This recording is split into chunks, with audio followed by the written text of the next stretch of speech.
नमस्कार साथियों, मैं सोहन पुनिया आज एक बार फिर आपका इस लाइव सेशन में स्वागत करता हूं। जैसे कि पिछली वीडियो में मैंने बताया था कि अभी जो हाल ही में आया है स्टेट का रिज़ल्ट, उसमें बहुत सारी खामियां हैं। बहुत सारे बच्चों के 92, 93, 94 बन रही हैं। उसके बावजूद भी बायोमेट्रिक के लिए उनको कॉल नहीं की गई। बहुत सारे क्वेश्चंस ऐसे हैं जिनके बच्चों ने ऑब्जेक्शन लगाए, उनके प्रूफ भी लगाए, लेकिन उसके बावजूद भी बोर्ड ने उन गलतियों को नहीं माना और बच्चों को ग्रेस मार्क्स नहीं दिए। इससे बच्चों के अंदर बहुत बड़ा गुस्सा है और पूरे हरियाणा से एक आवाज़ आ रही है कि बोर्ड ने बहुत गलत किया है। पहले तो उन्होंने क्वेश्चन पेपर को गलत तरीके से बनाया, उसमें बहुत सारी प्रिंटिंग मिस्टेक थी, जिसकी वजह से बच्चों को पेपर देने में बहुत सारी तकलीफ़ हुई। बच्चे घर आकर के बहुत परेशान हुए कि उनका पेपर गलत हो गया, उनका पेपर ख़राब हो गया। इतनी तैयारी करने के बावजूद भी वो अच्छा पेपर नहीं कर पाए।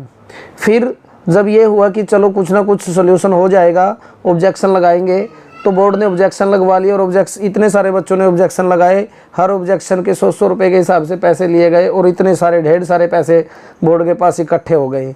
और बच्चों को ये उम्मीद थी कि ऑब्जेक्शन लगाने के बाद उनकी समस्या का सोल्यूशन हो जाएगा, लेकिन देखने में ये आया कि बच्चों की समस्या का सोल्यूशन नहीं हुआ।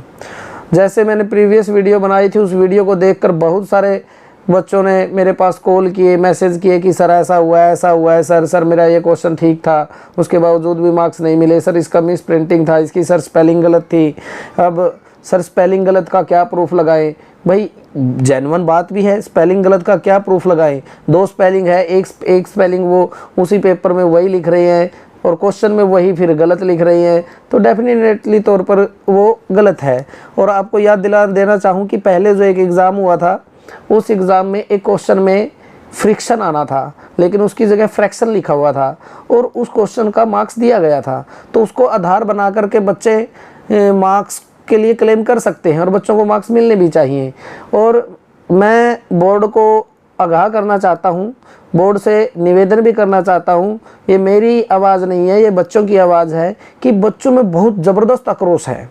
बच्चे यहाँ तक इतना आक्रोश है बच्चों में कि बच्चों की ये आवाज़ आ रही है कि कहीं भिवानी बोर्ड को दिल्ली की तरह जंतर मंतर ना बनाना पड़े और ये आवाज़ बहुत ज़्यादा बुलंद ना हो जाए, एक बहुत ज़बरदस्त प्रोटेस्ट खड़ा ना हो जाए, एक आंदोलन खड़ा ना हो जाए। जिस तरीके से दिल्ली में आंदोलन खड़ा हुआ था, इसी तरीके से कहीं हरियाणा में भिवानी बोर्ड के ऊपर जंतर मंतर का रूप धारण ना कर ले। इसलिए मैं बोर्ड से भी ये रिक्वेस्ट करना चाहूँगा कि वो जल्दी से जल्दी बच्चों की आवाज़ के प्रति संज्ञान लें और उनकी समस्याओं को दूर करें।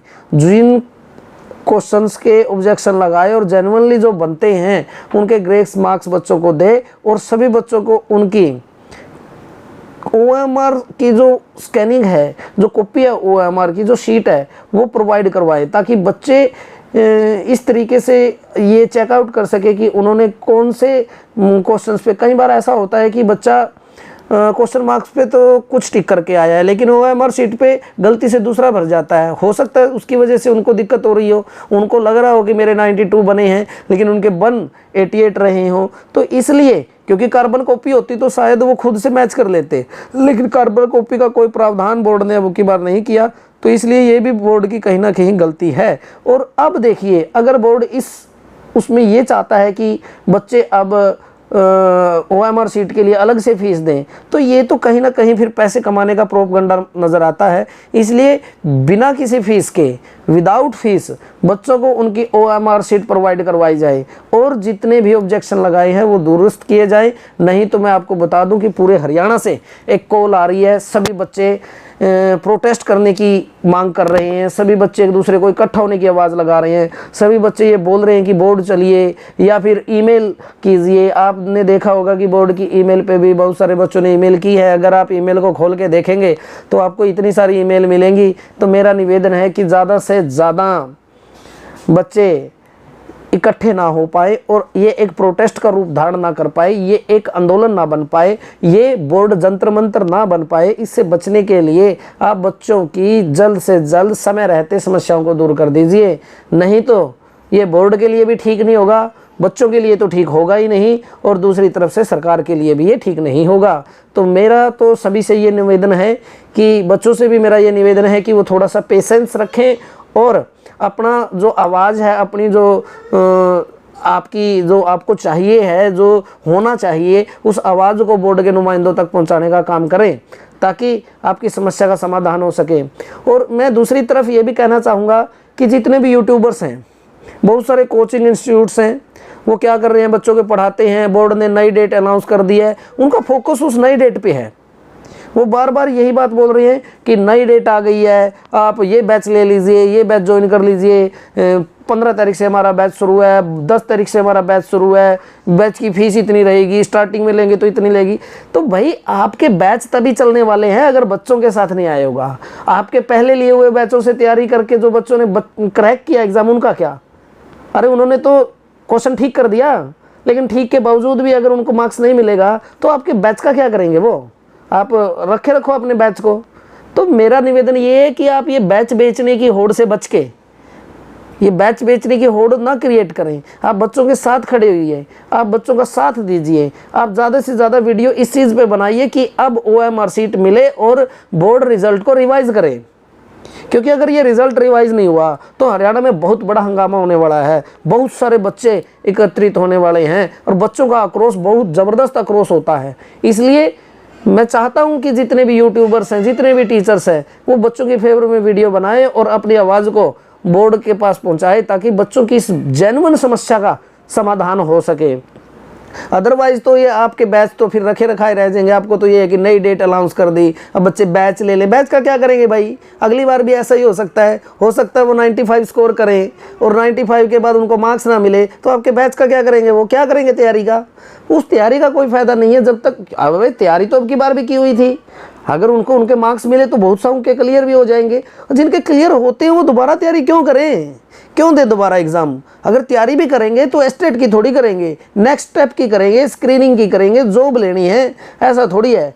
और गवर्नमेंट जॉब 5 से 7 साल में एक बार ही आती है, एक मौका निकल गया तो बहुत बड़ा नुकसान हो जाएगा बच्चों के साथ। इसलिए मेरा सबसे निवेदन है कि भिवानी बोर्ड को जंतर मंतर बनने से बचाएं, बच्चों का साथ दें, आवाज़ को बुलंद करें और समय रहते ही, ज़्यादा समय ना ले बोर्ड। ज़्यादा समय लिया तो बात बिगड़ सकती है, बच्चों का आक्रोश का सामना करना पड़ सकता है। एक बहुत बड़ी आवाज़ में बहुत ज़्यादा बच्चों की कॉल आ रही है कि हम मंडे को भिवानी बोर्ड जाएंगे, वहाँ पर अपना प्रोटेस्ट करेंगे, वहाँ पर अपनी हाज़िरी लगाएंगे, वहाँ पर अपना विरोध जताएंगे। और मैं डेफिनेटली तौर पर ये कह सकता हूँ, जिस तरीके से मुझे आभास हो रहा है, अगर मंडे तक इसका समाधान नहीं हुआ तो ट्यूसडे को बहुत बड़ा प्रोटेस्ट होगा। वहाँ पर इतनी संख्या होगी, इतने सारे बच्चे वहाँ पर एकत्रित होंगे कि आप पूछिए मत। और कुछ बच्चे तो ये भी कह रहे थे कि कल हम OMR शीट के लिए जाएंगे। तो OMR शीट अगर उन्होंने दी और हमारी समस्या का समाधान किया तो ठीक है, नहीं तो हम वहीं बैठ जाएंगे और तब तक नहीं उठेंगे जब तक हमारी समस्या का समाधान नहीं होगा। और ये जेन्युइन पॉइंट भी है उनका, क्योंकि अगर ऐसा ही होता रहा तो फिर तो पेपर की तैयारी करने का कोई फ़ायदा ही नहीं है। ऐसे तो वो हर बार 92, 93, 94, 95, 96 तक मार्क्स लेते जाएंगे, लेकिन उसके बावजूद भी अगर उनका क्लियर नहीं हो पाया तो उस तैयारी का क्या फ़ायदा। तो मैं तो अंत में यही कहना चाहूँगा कि बोर्ड से भी मेरा निवेदन और बाकी यूट्यूबर्स और कोचिंग सेंटर के जो टीचर्स हैं उनसे भी मेरा निवेदन कि अभी कुछ दिन के लिए आप अपने बैचों की बिक्री का ध्यान कम करके बच्चों की आवाज़ बने, बच्चों की समस्याओं को बोर्ड तक पहुंचाए और ज़्यादा से ज़्यादा वीडियो बना करके उनकी आवाज़ को बुलंद करें, बच्चों के फेवर में खड़े। सिर्फ आवाज़ नहीं, मैं तो ये चाहता हूँ कि यूट्यूबर और कोचिंग सेंटर वाले टीचरों को बच्चों के साथ लग करके वहाँ पर अगर प्रोटेस्ट होता है तो वहाँ जाना चाहिए और उनकी आवाज़ शांतिपूर्वक तरीके से उठानी चाहिए, चेयरमैन के साथ बात करनी चाहिए और उनकी समस्या का किसी न किसी तरीके से समाधान करवाना चाहिए। तो एक बार फिर अंत में मैं यही कहना चाहूँगा कि बच्चों की समस्या का समाधान जल्दी से जल्दी कीजिए, इस भिवानी बोर्ड को जंतर मंतर बनने से बचा लीजिए। धन्यवाद, शुक्रिया, मेहरबानी। इसी तरीके से जुड़े रहिए, मैं आपकी आवाज़ बनकर इसी तरीके से यूट्यूब पर आपके लिए काम करता रहूँगा। धन्यवाद।